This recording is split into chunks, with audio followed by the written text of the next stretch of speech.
Bienvenue à la Grande Chaumière. Nous sommes heureux d'organiser exceptionnellement donc une de nos séances de conférence dans ce lieu qui a quelque chose de mythique. Alors je suis Hugo Daniel, je travaille à l'Institut Giacometti où je suis responsable de ce programme qu'on a appelé l'École des Modernités, qui est donc l'ensemble qui réunit nos programmes de recherche. Et puis, comme en ce moment, à l'Institut Giacometti, on a une exposition Annette Messager, on s'est dit que c'était une bonne idée d'interroger ce soir les relations entre Annette Messager et Alberto Giacometti. L'exposition en dévoile quelques aspects, mais je crois qu'il y a un petit peu plus à en dire. Et puis, donc, on est très heureux, merci Annette, de nous faire l'amitié d'accepter cet exercice et surtout de l'accepter dans ces conditions, puisque on se retrouve ici sur la sellette sur laquelle habituellement les modèles posent pour les séances de dessin. Ils posent nus. On a préféré rester habillés pour le bien de tous. Alors, comme je disais, l'exposition en ce moment à l'Institut a souhaité traiter de l'œuvre d'Alberto Giacometti par le regard d'Annette Messager. Pourquoi ? Parce que Annette, dans plusieurs de ses œuvres, citait très directement l'œuvre d'Alberto Giacometti. Et puis, à plusieurs reprises, Annette, vous avez exprimé la manière dont, dès les années 70, et les années 60 également, on reviendra sur la chronologie de ses relations avec Alberto Giacometti, l'œuvre et la personne d'Alberto Giacometti était importante dans votre parcours. C'est quelque chose qu'a souligné donc Christian Alandette, qui est commissaire de l'exposition et qui vous a accompagné dans un travail qui a consisté non seulement à présenter vos œuvres qui avaient un lien avec Alberto Giacometti, mais comme vous vous êtes pris aux œufs, je crois, vous avez parcouru les archives de la Fondation pour en sortir des trésors et des documents qui renseignent différemment l'œuvre de l'artiste en apportant donc votre regard. Et puis vous avez également produit des œuvres au courant de l'année 2018 en préparation de l'exposition, ce qui fait que le projet initial très vite est devenu véritablement un parcours commun entre vous, Christian Alandette, le commissaire, et puis l'œuvre et la personne en souvenir d'Alberto Giacometti. Donc ce soir, la discussion portera à la fois sur votre œuvre, sur la relation qu'elle peut entretenir avec celle d'Alberto Giacometti, ce que vous pourrez nous en dire. Et on a souhaité pour cela inviter Didier Semin, qui est critique d'art, historien de l'art, enseignant également à l'École nationale supérieure des beaux-arts de Paris. Vous vous connaissez depuis de nombreuses années, vous avez commis quelques événements ensemble, expositions ou textes. On reviendra peut-être sur un de ces textes, Didier. Et Didier Semin, on peut rappeler également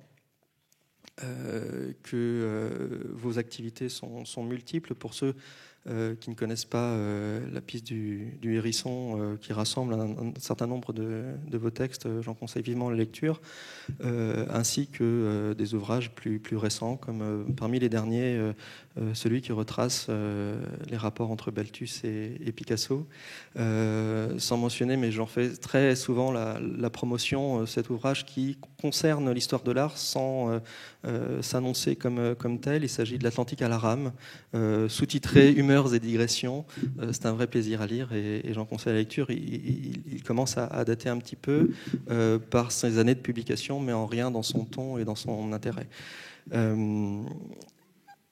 Annette Messager, on ne va pas retracer le parcours impressionnant de votre carrière, mais on va souligner tout de même à quel point elle marque par ses nombreux accomplissements et où vos œuvres sont présentes dans de nombreuses collections publiques françaises et internationales. Vous avez reçu de nombreux prix et on vous a consacré également de de nombreuses et importantes expositions monographiques au Centre Pompidou en 2007. Avant cela, au MoMA en 1995. Et la première qui signalait l'intérêt de ce travail s'était tenue en 1973 au Lembachhaus de Munich. Ce soir, donc, ce qu'on va essayer de faire, c'est revenir sur ces... peut-être d'abord ce qui jalonne votre rapport à l'œuvre et la personne d'Alberto Giacometti, et puis on verra, la discussion prendra peut-être une forme plus libre au fur et à mesure. La première des questions que je vais peut-être poser en rappelant avant cela les éléments de cette rencontre dont j'ai parlé, c'est comment est-ce que vous avez connu Alberto Giacometti, l'œuvre et la personne.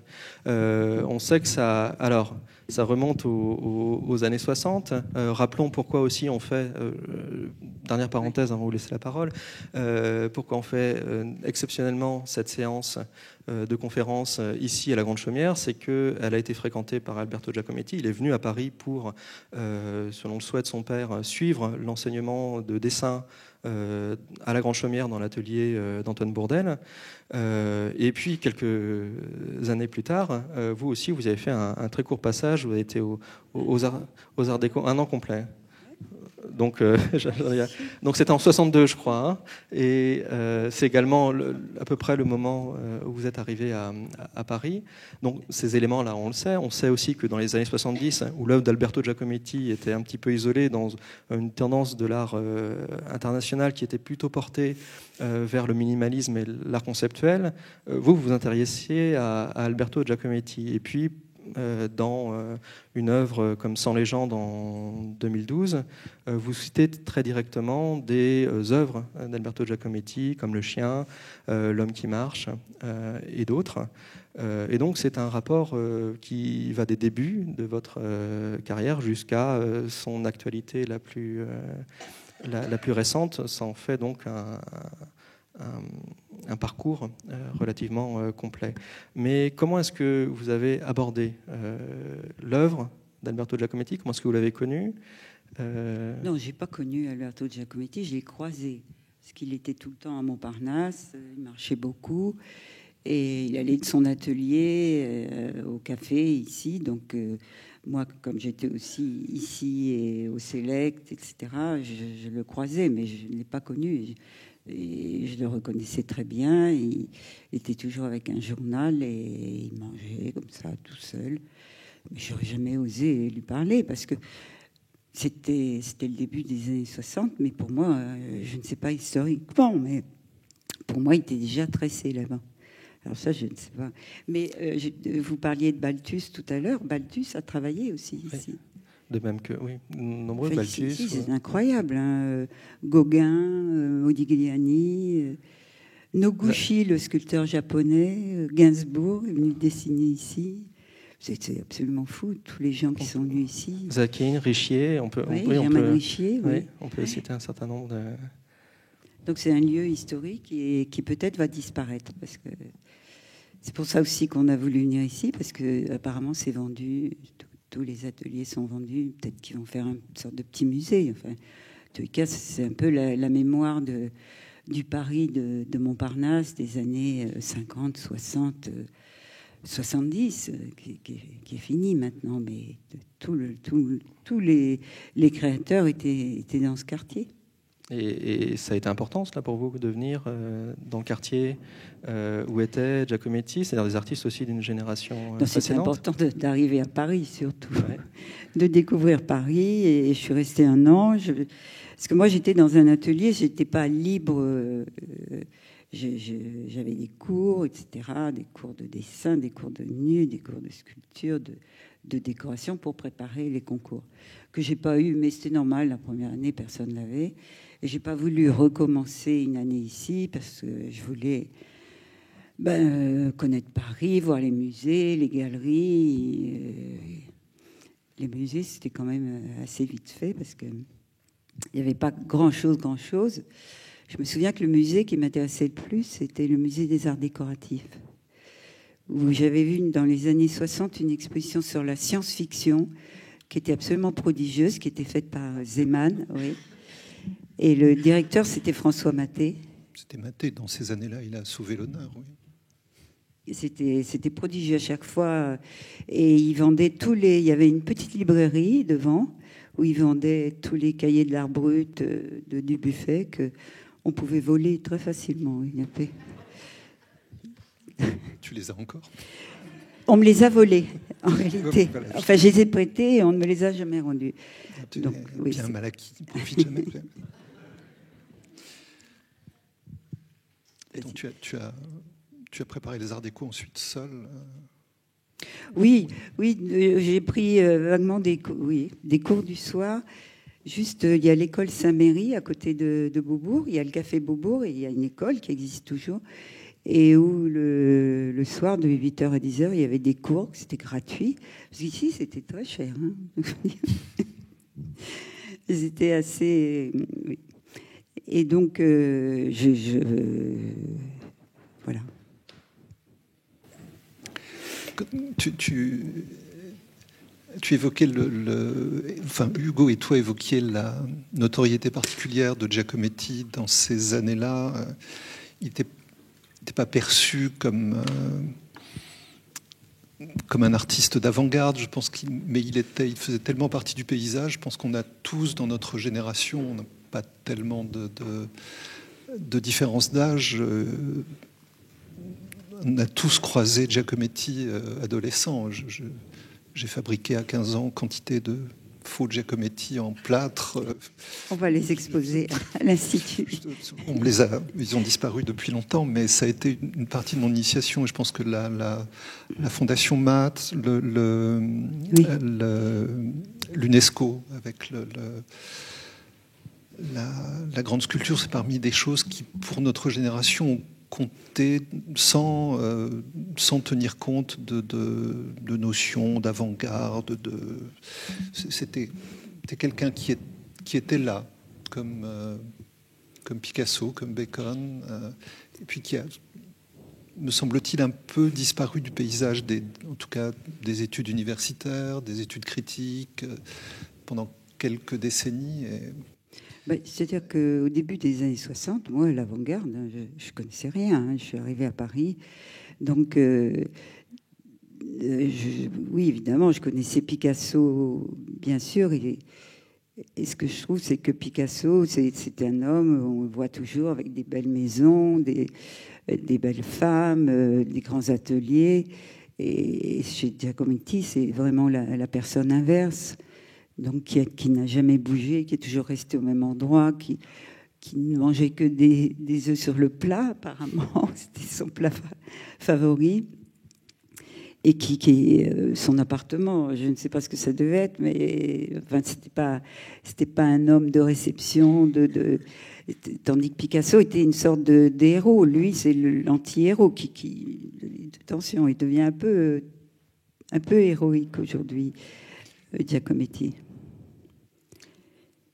Et cette espèce d'homme comme ça, qui était toujours avec son imperméable, pour moi, ce qui le représente le plus, c'est justement cette sculpture du chien errant qu'il a faite.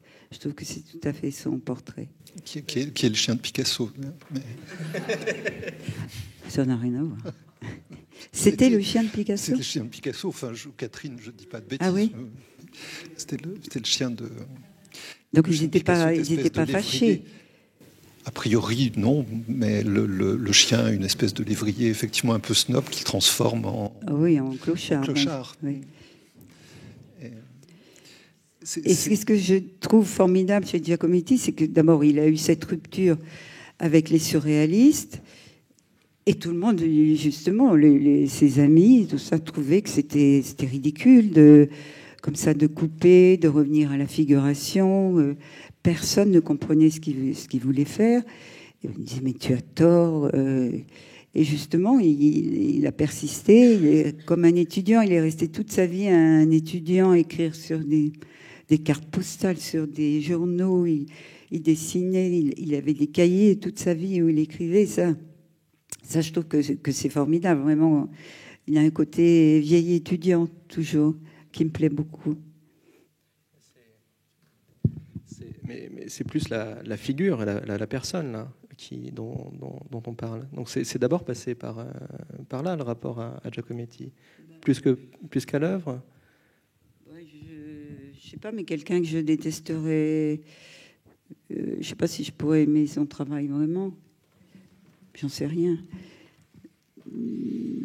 Je pense que, alors, précisément dans ces années-là, l'orthodoxie chez les intellectuels, c'était de séparer radicalement l'œuvre et l'homme, pensant que l'œuvre parlait d'elle-même, qu'il fallait ne surtout pas faire de biographie. En réalité, je crois que les choses sont évidemment infiniment plus complexes que ça, et que le côté ascétique de Giacometti n'est pas du tout sans rapport avec la nature de son travail. Oui. Et il nous a tous plu à cause de ça, effectivement, aussi l'ascétisme qui n'était pas une légende, même si voilà, Giacometti avait quand même de l'argent à la fin de sa vie, en disposait librement, mais avec, je pense, un mépris pour l'argent. Je crois qu'il vivait toujours de la même manière. C'était pour ses sculptures coûtaient cher, évidemment. Oui, mais il avait cette sorte de mépris aristocratique pour l'argent qu'avait quelqu'un qui n'a aucun rapport avec lui, évidemment, pour le reste, qui est Marcel Duchamp. Je cite toujours à mes étudiants les montants à la mort de Picasso, c'est 312 millions de dollars qui sont légués à ses ayants droit. Duchamp, c'est 250 000 $. Je ne sais pas combien de fois plus, mais voilà, il y a des choses comme ça qui rentrent quand même en ligne de compte, je pense, dans la manière dont on appréhende les artistes. Et ça me permettrait peut-être de demander à Annette, il me semble que son exposition, j'imagine que vous l'avez tous vue à l'Institut Giacometti, et alors, pas exactement un dialogue avec l'œuvre de Giacometti, ça, je pense que c'est une facilité rhétorique de dire c'est un dialogue entre deux œuvres, c'est un commentaire. Et le commentaire qui est produit par l'œuvre, le théâtre d'ombre, que tu avais intitulé Sans légende, tu as changé de titre pour l'Institut. Oui, c'est la Chambre des légendes. La Chambre des légendes dans la version de l'Institut. Oui. Et ce qui me frappe, c'est que c'est véritablement un commentaire par une artiste d'un autre artiste, et qu'en montrant des choses, tu dis, à propos de Giacometti, tu formules une interprétation. Est-ce que tu avais vu l'exposition du Consortium en 90, qui juxtaposait à la demande de Don Kawara des œuvres d'On Kawara avec des sculptures de Giacometti, le tout mis en scène par un troisième artiste qui était Rémi Tzorg? Non, j'ai pas vu l'exposition. J'en ai entendu beaucoup parler parce que j'étais très proche du consortium à ce moment-là, mais je ne l'ai pas vue. Et je savais pas qu'elle avait été mise en scène par Rémi Tzorg. Je sais que c'était un vœu de On Kawara. Il a dit, je veux bien faire l'exposition s'il y a des Giacometti dans l'exposition. Et il me semble que cette exposition je l'ai vue aussi malheureusement qu'au travers des multiples photos qui ont été diffusées, mais c'est une des expos du consortium qui ont fait vraiment date. Et ce qui me semblait très intéressant dans cette affaire, c'est que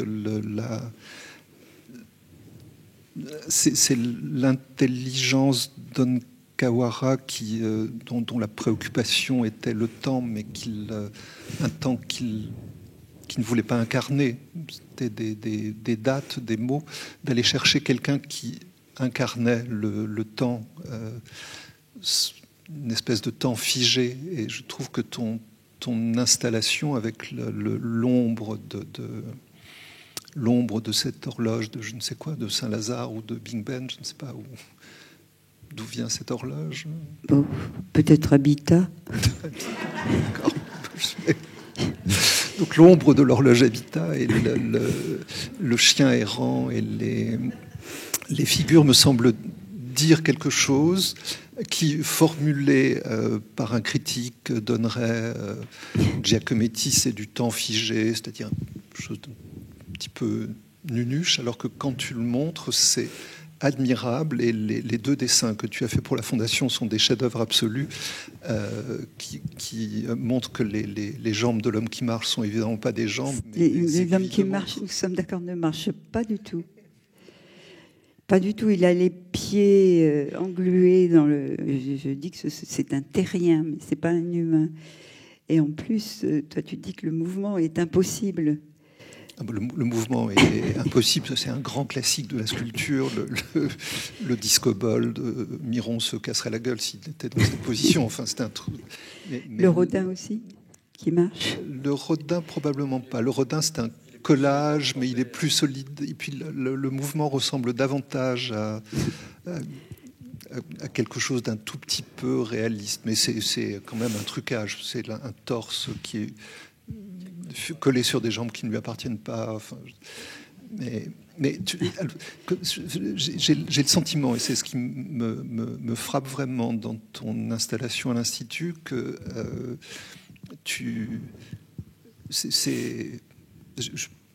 ça m'a fait penser à quelque chose qui... Alors, tous pensaient que je suis fou, mais tu te souviens de l'introduction de L'homme qui aimait les femmes de Truffaut. On voit par un soupirail des jambes. Pas cette phrase, les jambes des femmes sont des compas qui arpentent le monde et lui donnent son équilibre et son harmonie. Et ton installation dit de ce qu'il en est du temps chez Giacometti, sans le ridicule que ça prendrait dans la bouche d'un critique. Et il me semble que les artistes ont cette vertu de pouvoir commenter d'autres artistes en étant vraiment à la hauteur. Est-ce que tu as cette histoire de temps, en fait, quelque chose qui compte pour toi? En fait, à ce moment-là, je me sentais assez proche. Enfin, je voulais faire quelque chose qui on pense à la science-fiction. Et d'ailleurs, on avait demandé à un écrivain, Norman Spinrad, d'écrire un texte. Et donc, pour moi, les seuls survivants de notre monde ne peuvent être que des Giacometti. Alors, ne me demandez pas pourquoi, mais j'en suis persuadée, ça sera des Giacometti. Et le chien de Giacometti. Et il y a eu, à ce moment-là, Fukushima. Et c'était bien pour moi, hein, ça tombait bien. Fukushima, c'est la date de l'installation quand tu l'as faite à Strasbourg. C'était juste Fukushima un tout petit peu après, je crois. Et donc, on disait qu'il n'y avait plus que des chiens errants qui étaient vivants encore, et tout le monde avait quitté ces endroits-là. Et donc, je voulais faire une ville carbonisée avec des survivants. J'avais fait ces Giacometti aussi un bras et un nez qui sont aussi dans l'Institut très haut. Et je n'arrivais pas à les mettre quelque part. Hein. J'ai assez souffert, enfin. J'avais acheté un grand tissu rouge. Alors, c'était très, très théâtral. Il y avait juste un Giacometti. C'était très beau. Hein. J'ai fait des photos. C'était très beau, mais c'était théâtral. Il était sur un tissu rouge, un drapé, etc. Il y avait juste cet homme. Ça n'allait pas du tout. J'ai failli les laisser de côté. Et ce qui est drôle, c'est que je ne me souviens pas de l'année. Et quand je les ai faits, ces petits Giacometti, parce qu'ils ne sont pas si mal faits que ça, et puis non, ils résistent. Je ne sais pas l'année, mais je sais que c'était en décembre. Et souvent, mon travail, je ne sais pas l'année, mais je sais exactement la saison. Parce que voilà.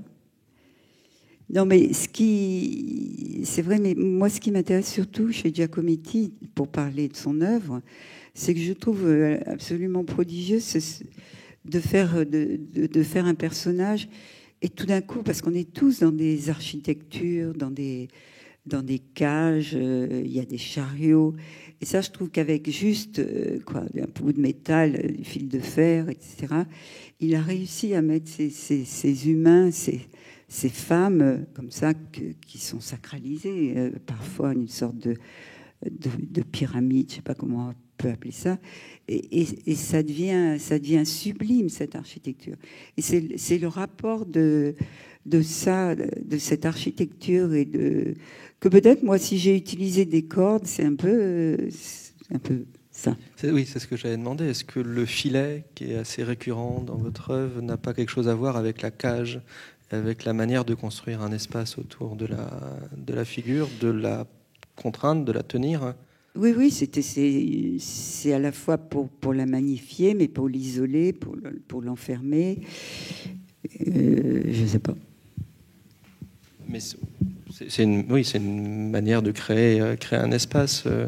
Et on sait depuis la physique moderne que l'espace, c'est un peu le temps aussi. C'est une manière d'envisager la manière dont on se projette dans le monde. Moi, ce qui m'avait frappé dans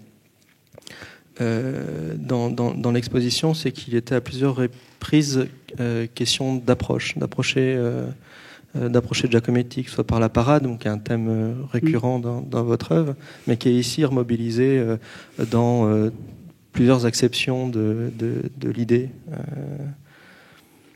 La parade de l'écureuil est un petit peu celle de l'animal intéressé puis effrayé par l'Annette, puisque c'est Annette Giacometti qui fait face à...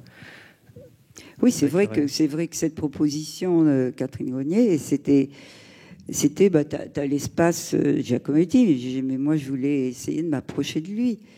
Et voilà, donc c'était formidable quand on est allé dans les réserves de voir des Giacometti comme ça, pas en mode exposition bien installée, mais de voir ces carnets qui étaient là, je dirais pas mal conservés, mais en vrac, des sculptures les unes à côté des autres qui se tournaient le dos, ça c'est prodigieux. Là, il y a un truc qui se passe plus que quand c'est magnifié avec un spot. C'est ce qu'on est tout à fait intime. Donc j'avais amené mon écureuil là. Qui paradait avec ses filets pour chercher une Annette qui soit la taille de l'écureuil. Alors, donc, Christian m'en a sorti quelques-unes et celle sans bras est extraordinaire. Le fait qu'elle n'ait pas de bras, c'est formidable. Oui, ça marche sur la Vénus de Milo aussi. Je n'avais pas pensé. Elle en avait à l'origine, la Vénus de Milo. On imagine. Comment est-ce que tu as... Parce que parmi les autres choses formidables de l'exposition, il y a tous les documents autographes que tu as sortis. Est-ce que tu avais un fil conducteur pour cette recherche Le fil conducteur, c'était un peu de découvrir l'intimité de Giacometti, justement de montrer que c'est une personne comme nous, avec ses faiblesses, ses amours, ses emmerdes, ses amis. J'ai découvert qu'il avait un nombre d'amis qui pouvaient devenir ses ennemis. Et il a écrit tout ça contre Picasso, Il avait un caractère un peu violent, non? Un peu... Il ne se laissait pas marcher sur les pieds. Oui, je crois. Il s'est fâché avec Sartre.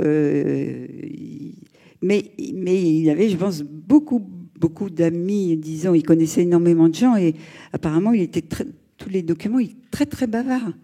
Quand il travaillait, il parlait tout le temps. De toute manière, il disait tout le temps que c'était raté. Si on rate tant que ça, on jette. Faut pas exagérer. Tu rates beaucoup, toi? Ça m'arrive, oui. Je sais pas. Moi, je pense que je sais pas juger si c'est raté ou pas. Mais je dis pas que ce soit une coquetterie de la part de Giacometti. Je ne le crois pas. Mais c'est comme Beckett. Beckett a dit exactement la même chose. Rater encore, rater mieux. C'est pas pour rien qu'ils étaient très très amis, très proches et tout près d'ici, ils allaient picoler ensemble toute la nuit et retravailler après. C'est vraiment, il a fait un décor, juste un décor. Jamais Beckett n'a écrit sur lui, mais Beckett n'a écrit sur personne, je ne pense pas. J'avoue mon ignorance, mais sur les frères Van Velde, mais c'était un petit peu une commande qui venait de Dutuy, mais il a très peu écrit en tous les cas, et il s'en sentait proche. Il a fait un arbre comme ça très dépouillé, où on voit des photos qui existent dans la cour de son atelier. Mais il avait un nombre, il a connu un nombre de gens absolument incroyable. on le voit avec Stravinsky dans le petit film là. Alors, Stravinsky lui a demandé de... C'est Stravinsky ? Il lui a demandé de venir le dessiner, mais chez Stravinsky. Alors, madame amène une tasse de thé et tout ça. On sent que Giacometti n'est pas du tout dans son élément, quoi. Et il dit, c'est pas beau, c'est moche ce que je fais. Et puis tout d'un coup, Picasso est un salaud. Hein. Il dit, Picasso est ignoble. C'est très drôle, cette vidéo. Il avait assisté également à je sais plus si c'était, je crois que c'est une répétition de Stravinsky conduisant Giacometti. Oui. C'est pareil, c'était pas davantage son élément. La scène, je crois, lui saillait assez mal. Mais on parle finalement là de choses intimes. Moi, c'est encore un autre aspect de l'exposition que je trouve frappant, c'est qu'on est entré peut-être plus encore que les commissaires qui exposent Giacometti ne se le permettent, dans l'intimité de la personne et de l'œuvre. Je pense aussi en particulier à ce qui est dans la... Alors on peut commencer par là d'ailleurs, par rappeler que l'exposition est organisée comme un appartement privé, comme vous aviez pu réorganiser votre économie artistique dans les années 70 avec les chambres, la chambre en différentes chambres. Et là, l'Institut est recomposé avec la Chambre des rencontres, cette salle dans laquelle la correspondance et les différentes relations de Giacometti sont mises au jour, la Chambre des légendes, la Chambre des Annettes, la Chambre des Néanais, et puis enfin la Chambre des désordres. Et dans cette Chambre des désordres, c'est tout ce qui relève d'une intimité corporelle qui perce assez mal dans les expositions, qui ressort là, je crois, de manière assez évidente, et des liens dans la nature érotique de l'œuvre de Giacometti, je trouve ça très intéressant, entre la période surréaliste, choses qui sont assez évidentes pour un tas d'œuvres, comme en premier lieu la boule suspendue, et des liens qui deviennent beaucoup plus visibles avec des œuvres donc d'après-guerre, qui sont des dessins figuratifs de scènes d'onanisme de femmes, dans la femme allongée que vous avez choisi de montrer. Et le lien entre les deux, finalement, c'est-à-dire aussi entre deux périodes de la vie de l'artiste, devient parfaitement évident. Ça, je trouvais que c'était assez frappant. Mais il y avait une attirance particulière pour aller dans l'intimité de l'artiste. C'est venu au contact des archives dans lesquelles Christian vous a guidé. Ça s'est passé comment, ça? Oui, on s'est bien amusé à fouiller des lettres, regarder des dessins. Je cherchais des dessins porno, érotiques. On a trouvé quelques-uns, mais presque tantriques, hein, où je sais pas, c'est très beau, très simple. Et je peux vous dire que après, je suis rentrée chez moi et j'ai brûlé toutes les lettres et tout ça. Ce que je lui ai dit, ça l'a rendu furieux. Il me dit, mais non. Ah non, je me suis dit, si jamais il y a des gens qui fouillent, il ne faut pas garder. Parce que vraiment, on a pu découvrir des choses. Voilà. Je me demande même si on a le droit de faire ça, si j'avais le droit de faire ça, mais que les héritiers ne sont pas là. De montrer. Parce qu'il y a un dessin, on ne sait même pas si c'est un homme ou une femme qui se caresse. Et bon. Donc ça fera date. On sait que l'exposition aura entraîné la destruction des archives d'Annette. De mes archives, oui, absolument. Mais si j'ai fait, c'est parce que cette proposition, ça m'a beaucoup intéressée. Hein. Mais le lieu n'est pas facile d'être deux dans ces espaces très intimes. Et je me suis dit, au contraire, c'est très confidentiel, c'est très intime, c'est très particulier. Donc, il faut que je vis avec lui. C'est mon amant, c'est mon père, c'est plutôt mon amant. Hein, mais pendant ce printemps et cet été, j'ai eu vraiment l'impression que j'étais avec lui, je lisais beaucoup de choses et c'était passionnant. C'était pas nostalgique comme ici. Hein. Ici, c'est très nostalgique. Hein. Moi, ça me tue un endroit comme ça. Mais donc et puis Annette.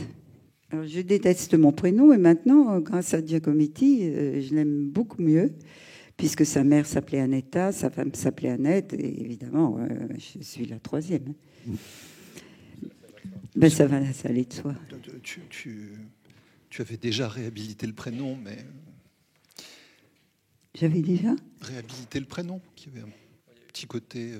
Oui, il y a eu un certain nombre de femmes mariées qui se sont appelées Annette Messager. Je fais référence à une de vos œuvres de la fin des années 70 où les signatures, mais non, les signatures et puis les figures de mariage où le nom de la mariée a été systématiquement permuté pour y introduire celui d'Annette Messager. C'est encore une émission dans la vie privée et intime des gens, je vois. C'est ce que ta liberté d'artiste autorise d'explorer l'intimité de cette manière-là. Et ce que l'exposition rend évidente, c'est que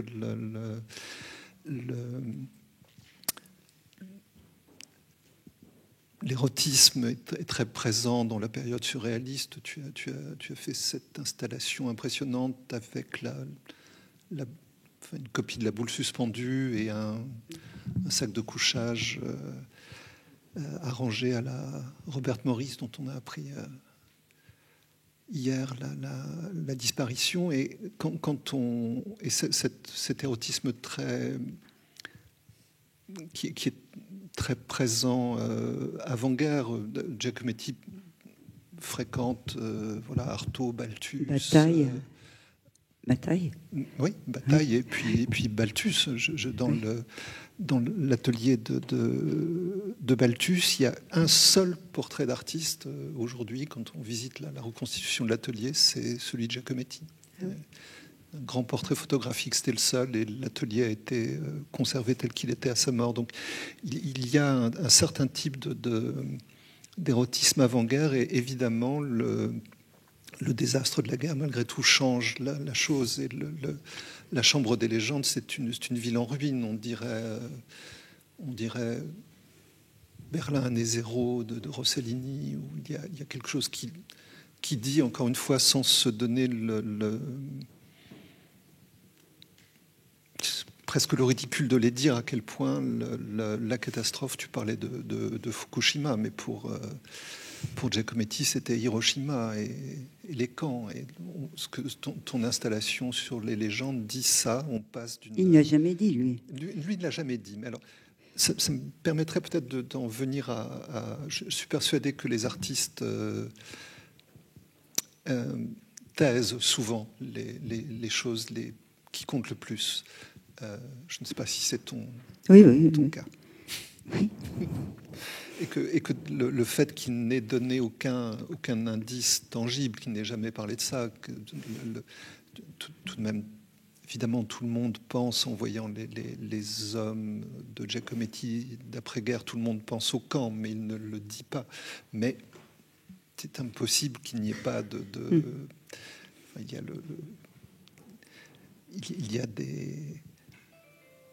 il y a évidemment des indices de tout ça qui sont très très très clairs. Et quand on évoquait il y a quelques jours ce qu'on allait bien pouvoir raconter aujourd'hui, tu m'as parlé de quelqu'un qui a beaucoup compté pour toi et qui est une artiste que je trouve pas encore à sa place, qui est Anita Shapoknikov. Alina, oui. Alina, pardon. Alina Shapoknikov est quand même très, très, très, très reconnue aujourd'hui. Enfin, peut-être plus aux États-Unis qu'ici, puisque elle a vécu en France et qu'elle n'a jamais eu une grande exposition ici. Oui, j'allais dire que reconnue, bravo, mais sans grande exposition, ce qui est quand même... Et alors que... Mais toi, tu l'as bien connue. Oui, je l'ai bien connue, et elle était dans les camps petite fille. Mais une fois, elle m'a fait une allusion en me montrant un livre en me disant de dos, tu vois, c'était sur les camps. Je crois que cette petite fille, c'était moi. Mais jamais, jamais elle n'en parlait. Mais je crois qu'à ce moment-là, enfin, ça aurait été trop difficile, je crois, pour elle d'en parler. Mais ça s'exprime évidemment dans son travail. Mais elle en a jamais parlé. C'était une femme, au contraire. Alors, Montparnasse, c'est ça, voilà, elle était tout le temps à la coupole et très joyeuse, folle de gaieté. Elle faisait partie des Polonaises et Roman Ciśniewicz était son mari. Elle était toujours avec Topor, toute cette bande-là, qui était tous à Montparnasse.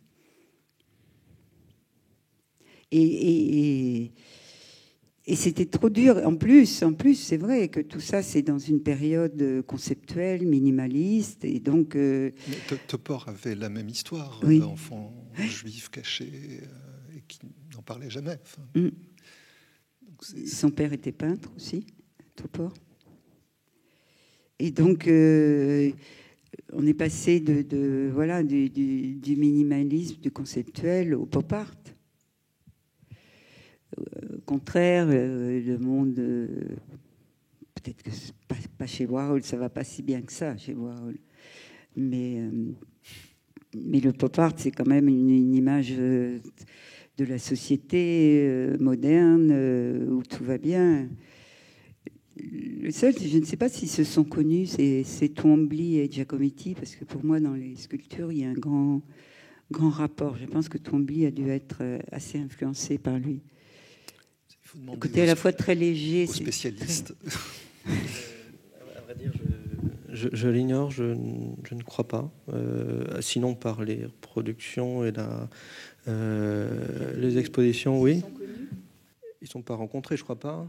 Mais il est assez évident que l'œuvre a été vue. Il y a un lien évident surtout quand on regarde la sculpture de Twombly, et qu'il réalise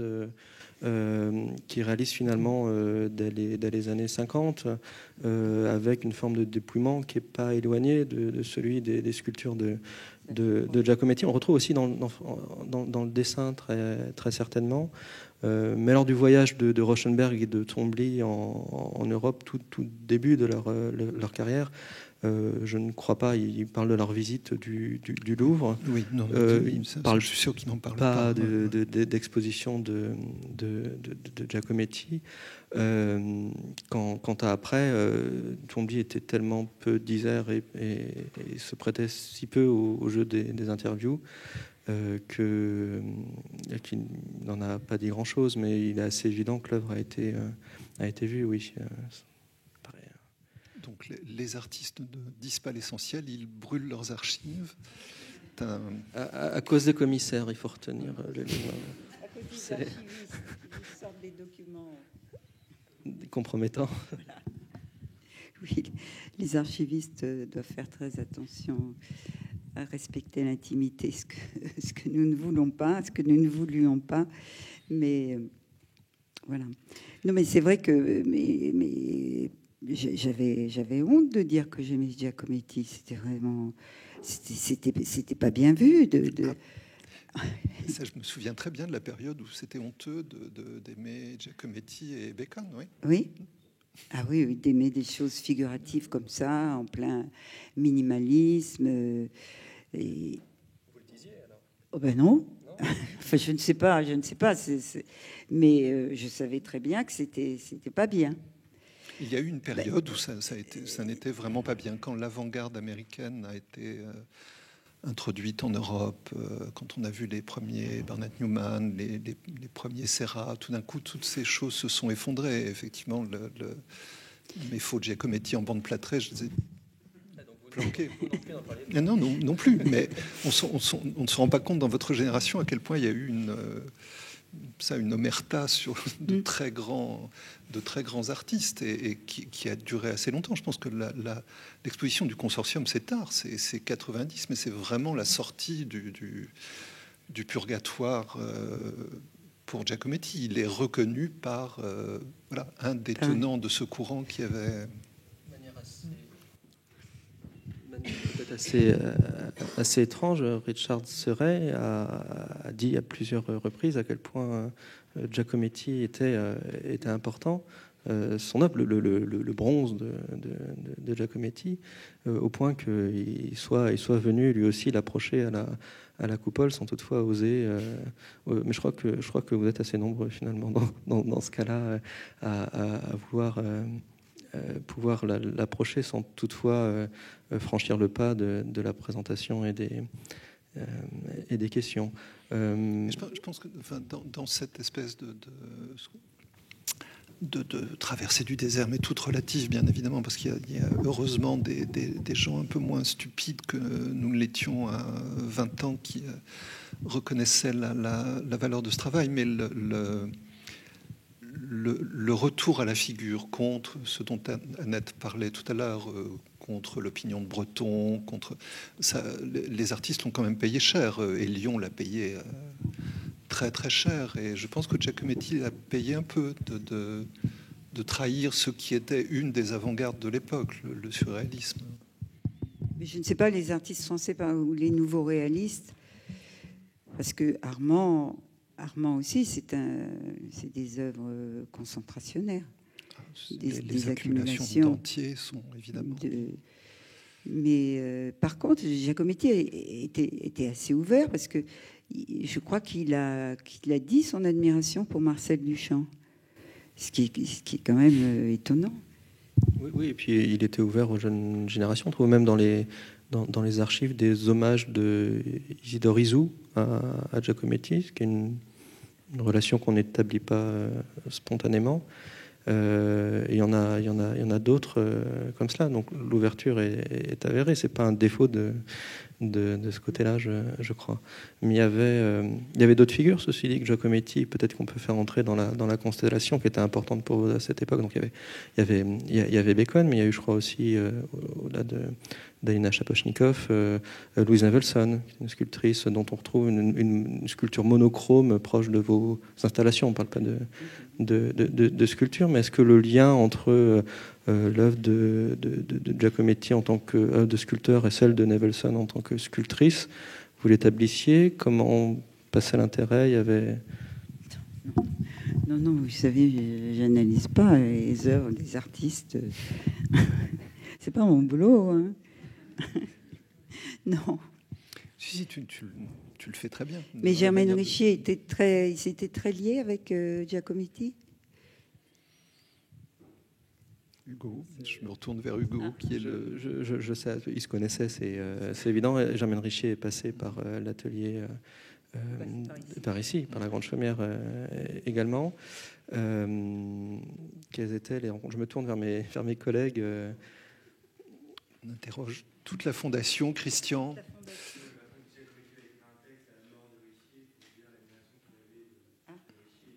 La connaissance, ouais.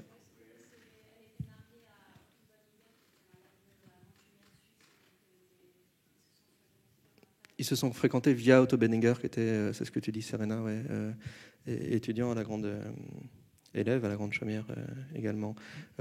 Bon, oui, le lien formel est peut-être plus évident là. J'ai une anecdote à propos d'ici, c'est qu'on nous avait donné un plâtre à dessiner. C'était le Christ de Cluny. Mais j'adorais ce Christ. Il a la tête très très penchée. C'est un vrai hippie.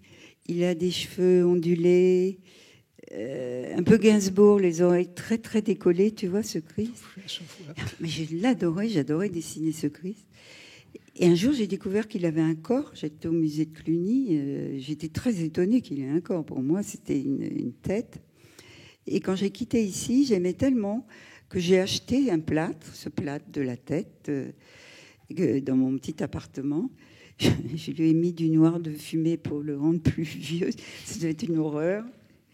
Et plus pour le dessiner, mais pour l'avoir près de moi. Après, j'ai offert ce plâtre à mon père. Je l'ai amené à Berck. Mais cette tête, je la trouve merveilleuse. Il est tellement adorable. Un adorable Christ. Adorable Christ. Oui, parmi les amours artistiques, les œuvres qui importent, il y a pas mal de déshérités dans votre panthéon. Il y a dans la période des années 60-70, donc Giacometti, Bacon, mais il y a aussi ce qu'on regardait comme une marge qui était ce qu'on appelle désormais, je ne suis pas sûr que ce soit guère mieux, l'art dit brut, auquel on a parlé des cahiers de l'art brut, l'expo de 67 aux arts décoratifs. Wölfli a importé, Jeanne Trépied peut-être aussi dans les processus. Est-ce qu'il y a dans l'intérêt que vous avez pour ces créateurs et ces œuvres quelque chose qui pourrait se rapprocher de l'isolement et d'une forme d'éthique de la création finalement qui était celle de Giacometti, ou rien à voir? Je tire peut-être une hypothèse. Moi, par moment, je pense que Giacometti est un artiste d'art brut. Alors, c'était un homme très cultivé, qui lisait tout le temps, qui écrivait. Mais quand on voit comment il fabriquait, c'est avec un bout de fil de fer, et que c'est presque de l'art brut. En fait, c'est une très jolie hypothèse. Et le rapport avec Wölfli, Giacometti n'a jamais voulu sortir de cet atelier qui est reconstitué à l'Institut, qui est minuscule. Et tu connais cette histoire de Wölfli magnifique. C'était un homme très costaud. Un jour, il a brisé le mur de son asile et il a fait un trou. Il pouvait sortir, mais on l'a retrouvé le matin assis devant le trou. Il avait décidé de rester. C'est vrai que comme Giacometti, il saisissait le mobilier environnant pour le dessiner, pour le peindre. Wölfli, on en parlait avec Annette, c'est un génie absolu. J'ai montré à Annette, je ne sais pas si tu le connaissais, Wölfli a fait des albums de collage et il a dans un de ces albums qui sont sublimes, c'est à la hauteur des collages de Schwitters ou de Paolozzi. Et il y a une page, ça date de 29, où il y a une boîte de soupe Campbell d'un côté, une pin-up de l'autre. Schwitters, c'est à peu près 30 ans avant Warhol, mais la boîte de soupe Campbell dont il avait compris le potentiel plastique. Tout le dessin est tout gris, et puis il y a ce rouge, là, la sauce tomate qui sort. Ah, c'est d'autant plus frappant. Sinon, c'est toi qui me l'as fait découvrir, je ne connaissais pas ce collage. Toi, tu m'as fait découvrir cette lettre que je trouve magnifique de Giacometti à l'autre Annette, qui est une déclaration d'amour. Tu es la femme la plus intelligente que j'ai jamais rencontrée. Je ne sais pas à quelle Annette il s'adresse. Le doute subsiste. Et moi, je pense qu'il y a un artiste plus contemporain qui est mort, mais qui a été aussi très influencé par Giacometti, c'est dans les dessins, c'est Joseph Beuys. Moi, j'aime beaucoup ses dessins, et aussi qui, je pense, sont marqués par la guerre et par. Marqués par la guerre, évidemment. Ça, ils n'en parlent jamais. Il y a des petites allusions dans les aquarelles à Rodin, parce que quand même, véritablement, Beuys les a regardés, mais à Giacometti, pas que je sache. Pourtant, a priori, quand même regardé ça d'assez près. Mais tu as évidemment raison. Et dans l'espèce d'âpreté du trait, le côté osseux des premiers dessins de Beuys qui sont magnifiques, il y a un lien. On peut l'imaginer, même qu'ils se sont connus, puisque moi j'ai bien fait rencontrer Kafka et Giacometti dans mon exposition. Eisenstein, je suis allée au cinéma avec lui. Donc, je me suis demandé pourquoi. Est-ce que c'est à cause des chariots de Giacometti et de la poussette du cuirassé Potemkin que vous êtes allés voir ce film-là ensemble? Il y avait Bacon, je crois, aussi. Non, il n'y a pas Bacon. Au fond, tout au fond, Bacon. Pourquoi on est allé? Je crois que c'était un film dont on parlait beaucoup à l'époque. Je ne sais pas quelle époque d'ailleurs, mais je ne sais pas quelle année exactement. Mais enfin, qui n'a pas vu